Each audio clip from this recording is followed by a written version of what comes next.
L'histoire de Glenox, l'outsider.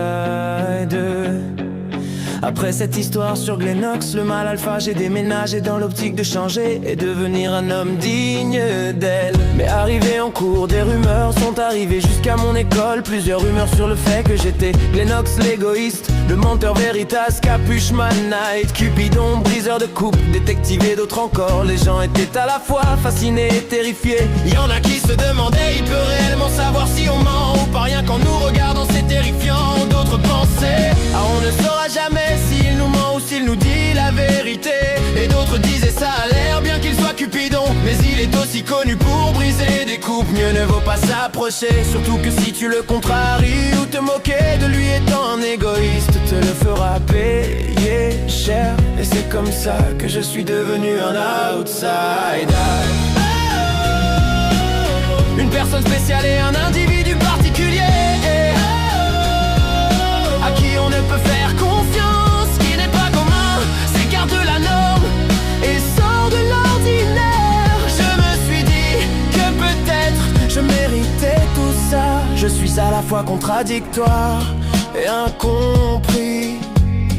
Je mérite d'être seul et puis il est resté seul pendant des mois. Sans amis, sans connaissance, il était à l'écart de tout dans un coin. Et pour la première fois depuis sa naissance, il a pleuré, ses larmes n'ont pas arrêté de couler. Puisqu'il était tout seul dans une forêt, il pouvait pleurer et crier sans que personne ne le voie. Et ça continuait comme ça pendant des heures. Il pensait que peut-être s'il arrêtait l'école, ou encore que s'il disparaissait, il ne manquerait à personne.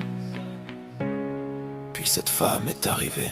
Elle a vu mes larmes et elle a dit, j'ai entendu les rumeurs, apparemment tu n'étais plus ce que tu étais, mais que tu étais devenu un outsider, un paria détesté des autres. Ce n'est pas ce que je voulais que tu changes, pas que tu sois détesté et tenu à l'écart de tous. Et je n'aime pas te voir pleurer. Sache que si tout le monde te déteste, moi je serai toujours là pour toi. Jamais je te détesterai, je te le promets.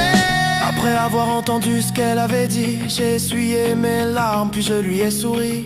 Je lui ai répondu, t'inquiète pas, je ne serai plus triste à partir de maintenant. Depuis que tu es devenu ma seule et véritable amie, et je deviendrai ton chevalier. Gentleman, je te protégerai et je serai toujours là pour toi, je t'en fais la promesse. Puis on a souri et beaucoup rigolé.